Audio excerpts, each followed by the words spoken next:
Hello, this is Justin Ruger with Accessible Beekeeping and More. Today I have my co-host Jonathan and the author of Bee People and the Bugs They Love, Frank the Bee Man. How are you doing today, Frank? I'm doing great, Justin. It's nice to see you and Jonathan. Thank you for having me on your show. Thank you for being here. It's going to be a little bit different or a little hard to follow up after your interview with Frederick Dunn. We'll find other stuff to talk about. Like I always say, that's the great thing about beekeepers. Doesn't matter where we are or what time it is, we'll find something to talk about.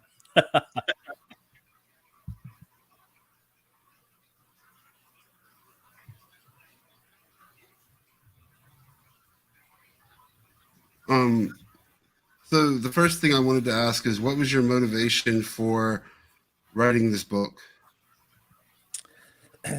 Good question. It was funny. So I was president of my local bee club for about a decade, and one of the ways that I raised money for my club was doing a lot of talks, for different groups in the public, like non beekeepers, to explain we do and why we do it.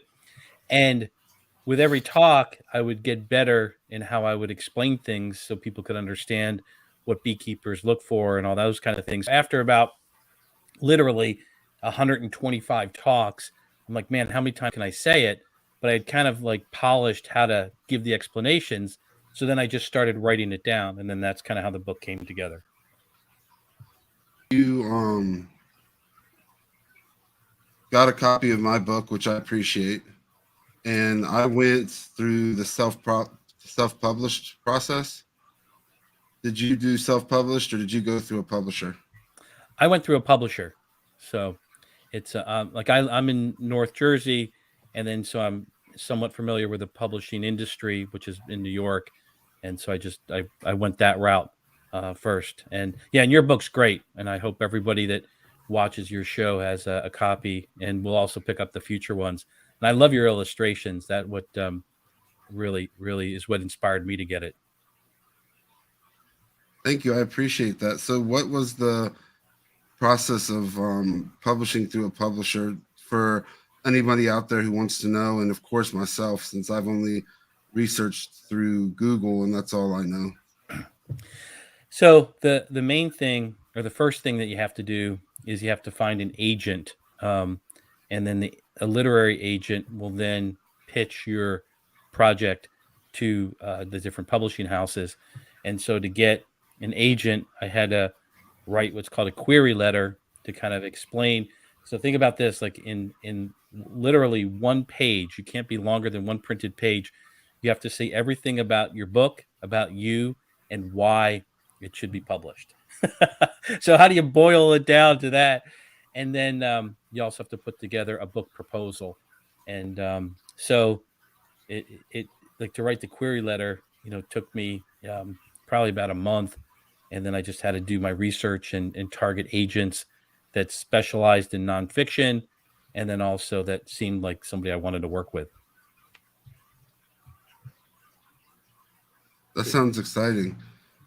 One of the things that we do on this channel is try to be inclusive with beekeeping and work with beekeepers that are disabled or have limitations. Have you received any feedback from your book about how influential it's been to all types of beekeepers, whether they are, especially any that have limitations? I've heard from a lot of beekeepers just how much they enjoyed it in the stories, because it seems like what I keep hearing is the characters that I wrote about, because they seem to be universal and people can identify with them, either because they know somebody in the club or they've met somebody that's like one of the characters in the book. Have you yourself, as the president or member of your association, had a chance to work with a beekeeper that has a disability or limitation? The That's a good question. The in our club, active for he's in his 90s and he still keeps bees. There's a chapter in my book. It's called The One-Eyed Beekeeper. So he has limited sight and has for most of his life, and yet has kept bees, I want to say, for probably over 70 years at this point. And he's still doing that? Yeah, last I heard, he was, and yeah, like I said, there's a whole chapter in the book, and it talks about a lot of the other things that he does. He's a little bit of a character, so he's so I don't want to hold him up as a role model, but just more as a point of interest, because he's kind of a showman. Let's put it that way. Seems like a lot of the people in your book were showmen. Yeah. Well, and I think it's. I mean, we're all beekeepers here, right? We like to talk about bees and laugh about all our funny stories. But in addition, I would say in the club that we do have a lot of beekeepers that are older, and so their limitations are the being able to lift the hives. And then so when I was president would be to pair them with a younger person that's just trying to get into the hobby. So then that way the younger person can learn from the more experienced guy. The more experienced guy then can benefit by having somebody do the labor that they might be struggling with. Okay, so my mother and I, when we were driving to Dallas, Texas, we got your book on Audible, and she was laughing the whole way. She loves your book, and she made it a point to tell me that I had to let you know. One question we had was we, as our personally, the profile that we have would be cowboys. What? I mean, we run out there, no, no protective garb on, barely using smokers. What profile do you think fits you? That's a good question. So, and for those, what I did is I said like there's the cowboys are somebody that don't necessarily have a plan. They just kind of go out to the bee yard. Um, they might not have brought their smoker or all the tools and everything they need. They might not wear protection and stuff like that. And then on the other extreme is the surgeons, and the surgeons are who like to be covered from head to toe, so no part of them is exposed to the bees. And I think that they got into beekeeping because they like to play dress up. They probably played, when they were kids, they got all the superhero costumes, and so this is their beekeeping costume. And then they're very precise, and they have everything laid out, and usually a lot of gadgets and stuff like that. So I would say, um, I I am wearing less and less protection as I've gotten into it. So like right now, there's I wear just a thing over my face, and it's mostly because I swell up, and when I swell up, I look like Avatar, the movie. And since I have a non beekeeping job, I can't look like I was in a fight every Monday because I'm swollen with bee stings. So I wear just that, and then I wear nitrile gloves. And that's because they're easy to take off the gloves, and as sticky as it gets in the hive. So I wouldn't call myself a cowboy because I always try to in my head have a reason to go in each hive, but I clearly don't wear a lot of stuff. So one of the amazing stories that you tell is how the badger got you started in beekeeping. What did you take from him, and what did you decide that maybe you shouldn't follow those instructions? Yeah. I guess do as I say, not as I do. Yeah. Yeah, and I still am appreciative of the badger. It's because of him of why I'm a beekeeper and why we're talking today. So I think what I took from him is the enthusiasm for beekeeping, and then just the ability to meet other people from these honey loving bugs. And the things that I do differently is he was a hardcore cowboy, and uh, especially to be mentoring a new person such as myself at the time, he didn't provide me with a lot of good steps. So I have always tried, because of issues that I faced, that as the president of the club, to make it an environment where new people could learn easily. If somebody wanted to buy your book but was not sure, what would you say to recommend that they go ahead and purchase it?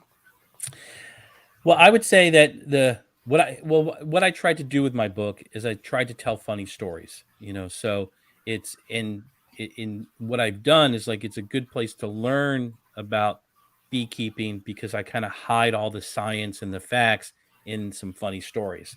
So if you're just kind of if you're just curious about bees, you're not even sure if you want to do it, or you're just like, hey, I've read a bunch of how-to beekeeping books, you're gonna like you're gonna laugh and you're gonna have some stories you can relate to. Um, One of the issues my mother and I had when we started beekeeping was find a good local association to join. Do you believe that associations, especially for somebody with limitations, is an important part of their success? I do. I think that, and the reason I say that is that it's interesting how many I've already brought up twice, but how many older people are in beekeeping, which I think there might be something in bee venom that makes it's kind of like the fountain of youth. Um, but there's so much experience of just being in the hive that finding people that are going to share that with you is invaluable. And then on the other side is I think, in this day and age, too many people look to YouTube for advice, and there's anybody can make a YouTube channel about bees, many of which aren't based in science. And that's why I think it's important to find an association and or a mentor and or a group that will not just give you myths and old wives tales about bees, but actually have it based in science. What is your sorry, when you wrote your book, was there any books out there that were motivational to you? And what books would you recommend for somebody that had disabilities that was interested in learning more about beekeeping? Yeah, there was a whole bunch of books. I'm a self-professed bee nerd, and that's like I always say with beekeeping, there's two sides to it. There's the get off your couch and you got to get into the hive, a practical side, and then there's this whole nerd side because honeybees are one of the most studied creatures on the planet. And so because of that, there's tons and tons of scientific articles that come out every year, as well as countless books. It's kind of interesting if you think about it that Reverend Langstroth, who discovered the modern hive because of bee space, wrote his book in the late 1800s, and that's still published today, and it's still pertinent today. But then, even having a book that's 150 years old, you still have bee books that come out every single year. So the one of the books that I like, and Jonathan, since you said you're from Missouri, which we found out we have that in common. That Mm-hmm. one of the books that I really liked when I read early on was uh, it's called A Bee by Sue Hubble. Um, and Sue Hubble wrote this book, I want to say in the 80s, and Mm-hmm. she was a beekeeper in the Ozarks, just south of Springfield. So Mm-hmm. her book is as much about beekeeping, and she uses a calendar year as the way that she gets through the book. So that way she's saying what beekeepers do throughout the different seasons, but she also describes the Ozarks and how pretty it is, and then Mm-hmm. just being out in nature as she has a hive. So it's really it's a beautifully written book. So that was one that I really really enjoyed. Um, One of my favorite books is um, Bees in America: How the Honeybee Shaped a Nation by Tammy Horn. And that's great because she takes you chronologically from when the European settlers first came over and they brought honeybees with them all the way through to the present. And as some people might not realize, honeybees aren't native to North America. So it was the colonists that brought the bees over on the ships.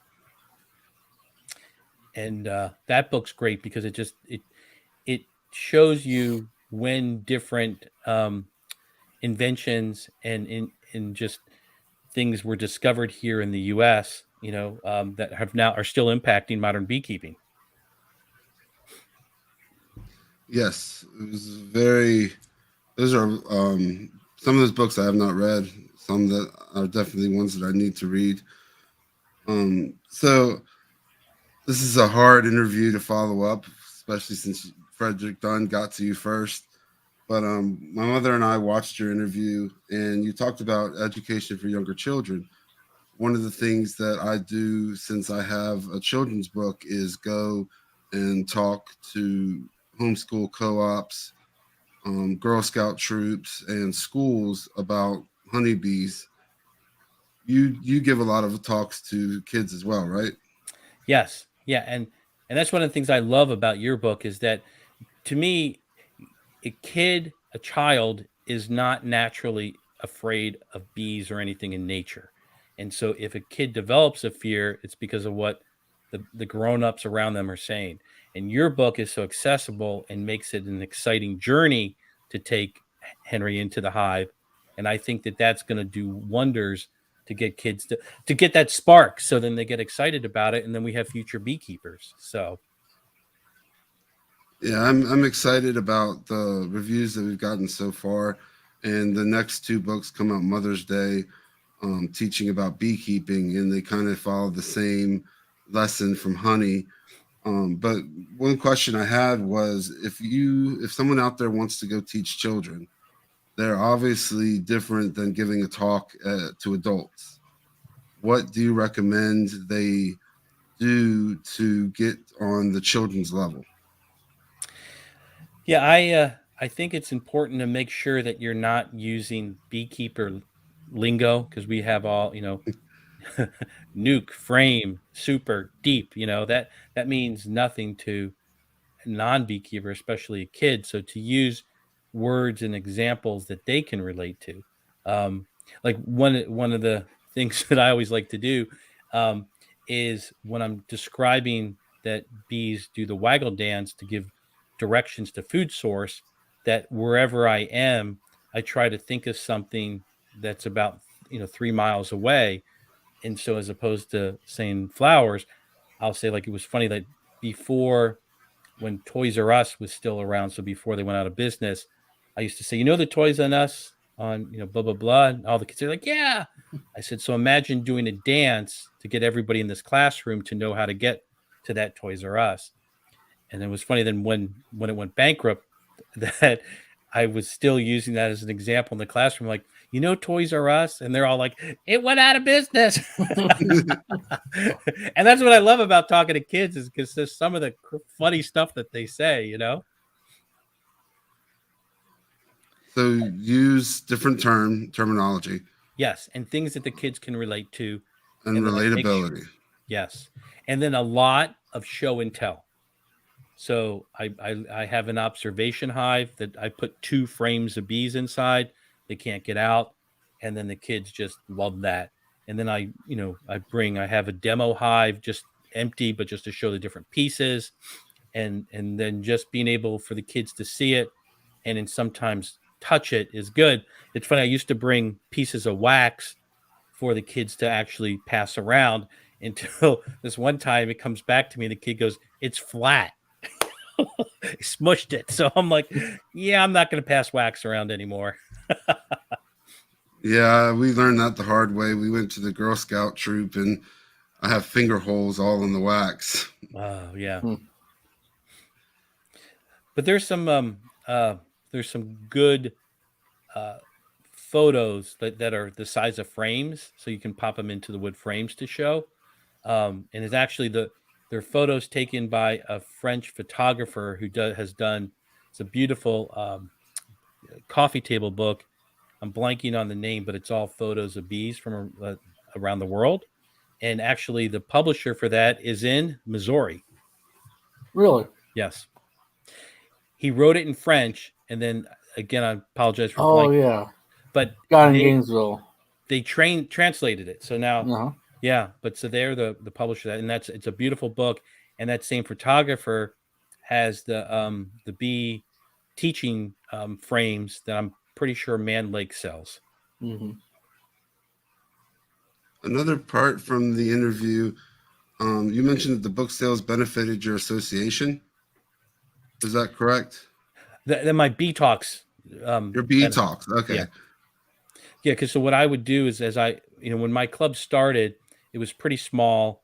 And it sounds like you had said when you and your mom started, you didn't get a lot of help. And that's kind of how I felt that when I first joined my club, there was a lot of people that weren't helpful and looked at you cross-eyed. And so when I became president, I wanted to build a more of a teaching organization. And to do that, I needed to have funds and then members. And so I would do all these talks, and then the honorarium, I had to make the checks out directly to the B Club. And I said, "Look, I'm volunteering my time, but I need you to make a donation to my club." And that's how we were able to raise the money so that we can do more things and bring in speakers and all that kind of good stuff. One of the things that we're trying to do with accessible beekeeping and more is actually survey United States beekeepers to kind of get an idea of what the number or percentage of our subjects, and I hate saying the word subjects, but what number of them identify as having a disability. How can we get associations involved in distributing the survey? My recommendation would be that Facebook has so many different beekeeping groups, and that once you have the survey up and it's a link, is to just go all over into all those different sites and say, hey, we're doing this survey. If you could please take 3 minutes to answer it, and then and please share. And then the more places you post it and the more people that share it, the more it'll go around. So that would be my number one recommendation. My second would be to reach out to some of the regional bee groups like EAS, and then and I'm sure that they would get it out to their members, and then it's going to have a cascading effect. You get it EAS, and then it goes to the presidents of the states, and then from there it just kind of keeps going. Okay. One other idea too is reach out to Bee Informed Partnership out of University of Maryland, because they already do a lot of surveys for bee loss, so maybe they'd want to help you get the word out about your survey as well. And who is that again? Bee Informed Partnership. So they do a lot of the mite surveys that go out in like August, April. September. Are they the ones that do the colony loss survey that just came out in April? I think so. Yes. And that's out of the University of Maryland, Dennis Van Inglethorpe's lab. And Dennis Van Inglethorpe is the one who actually came up with the term colony collapse disorder. I learned something new every time I talk to somebody. So what are you working on now? What is I know you stepped down as leadership role from your association. So what keeps Frank the Bee Man busy? Yeah, I'm doing a lot more in my town. It's a real bee friendly village. And so like I'm on the board for the Parks and Rec, and I'm teaching a beekeeping class here. And then also I have hives on town property. And so what we're going to do this summer is do what I call hive dives, where for a day that people can sign up through the town and come out and check out the hives. So That's amazing. What got you started into all this? The volunteering your time and the sharing your love of beekeeping. I mean, we know from the book, and whoever reads it will know what got you into beekeeping, but what pushed you to further your volunteering and your time to dedicate to beekeeping? I have 3 children, and I believe it's important to set a good example. And so I'd rather lead by showing them how it's important to give back to your community and to causes that you believe in. I think, it's too often people sit there on the couch and they scream at the TV about things they don't like. And it's up to everybody, either, as small or as big as you want to be, to get involved to make the change. And one of the other things I did for my town, which I'd recommend, is my town was the first Bee City USA in the state of New Jersey. And Bee City USA is it. Most people are familiar with Tree City, so this is kind of a similar organization, but for pollinators. And you can get your municipality certified, and it's a good way to educate the residents about the importance of all pollinators, not just honeybees, and then set up programs to make a greener area. So that's Bee City USA, which I am a big proponent of as well. Other than joining an association, we've talked a lot about your book and what you're doing from here on out. If somebody has a limitation, such as being in a wheelchair, like Jonathan and I, or blindness, like Ariel Gilbert, what would you recommend they do to be successful at beekeeping? Yeah, I would say it this way is that I think that it's interesting how people from all different interests get into beekeeping. So there's a lot of people that are very handy. I am not one of those people. So it seems to me that if you talked with somebody that's like a good carpenter and said, "Hey, I really need blank, or it'd be really helpful if there's blank," then I'll bet you that there's somebody, a beekeeper around that could help build that. And that's how innovation happens, right? Need promotes innovation. So that would be number one. And number two is I would make sure to try different types of hives or other things. Like there's the top bar hive is one where because it's horizontal as opposed to vertical, might help because then you can limit the height, right? And then there's other types of equipment that you could use, like University of Guelph in Guelph, Ontario, has a lot of great YouTubes that they put out. And one of the most simple things that I saw is that, and I use this in my own beekeeping now, is he brings a portable bench that he puts by the hive. So then that way you're just sliding the boxes right onto the bench as opposed to having to pick them up and then bend over to put them on the ground and then pick them back up again. So just by having things like that, can save your back and clearly would make it easier, more accessible by controlling the movements. That was a good point that you made. What else have you changed from when you started beekeeping to now, such as adding that portable bench? Do you think might be beneficial to somebody who is struggling with the weight of Linkstrath hives? Is there anything else other than just that portable bench that you have added to your regimen? Well, I think it's controlling like there's ways to control height, right? So it's, meaning that, how many cinder blocks do you have it on, or what type of um bent or stand do you use? So like one of the things, you're always, all the books always show you put a couple of cinder blocks under it. But what I actually have on top of my cinder blocks is it's a 2 foot by 2 foot piece of slate, and then I put the hive all the way to one side, so it gives me a little bit of a shelf.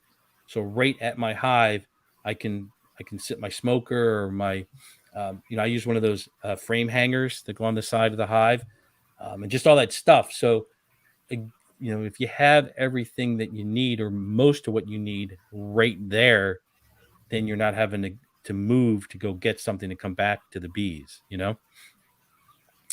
And I would say the other thing I have is I have a dedicated bee box that I have all my stuff in, because one of my big things, so maybe I was more like a cowboy when I started, was I'd go out to my hives and I'd forget something. I have to go back and get it and bring it back. And so after a while, I had just a bucket where I just threw everything in my bucket so I would remember it. But now I've upgraded to a box. And I think that if you have some sort of container where you have everything you're going to need, then you bring it from your house to the bees, then it's there. Then if you have like a shelf of some sort, then it's even closer to the bees. So be prepared, basically. Be prepared. Yeah. And I have seen like there are like, I I've seen other products that are always coming out. Like if you've seen like there's a new thing, it looks like almost you slide it between the Langstroth boxes and then they inflate, so you can kind of put the top box up and it won't have to lift it, so you can get in there to do, I guess, for medication and things like that. So that's another thought too. I have not seen that. I'll have to look for that. I hadn't seen anything like that either. I want to say I saw an ad for it in bee culture, but it's like they're like two little squares that you put in under the corners, and then they inflate, and then that's how it'll push it up. Do you have anything, Jonathan? No, I don't believe so. Well, I know that we very much appreciate you coming on. Is there anything else that you would like to say about your book, about your work with children or adults? I think what I'd like to say is that if you think about it, here are three guys that have never met, but we just had a great conversation, all because of a bug. And that's one of the things I love about the beekeeping community. You know, it's like as I've traveled nationally and internationally, it's like this, I call it's like an international fraternity. And then, you know, you have a friend wherever you go, and it doesn't matter, you know, what you do for a living or where you come from, because all that matters is the bees. And I love the way that we can just get together and talk and nothing else matters. It's just, hey, you know, let's look at that queen. How much honey you getting? What are your mite treatments? Well, thank you so much for coming on. Well, thanks again for having me. And I hope you and your bees do great this season. So thank you. Yes, likewise. So everyone, thank you for listening to Frank the Bee Man, the author of Bee People and the Bugs They Love. Remember, be different, be limitless, and continue beekeeping.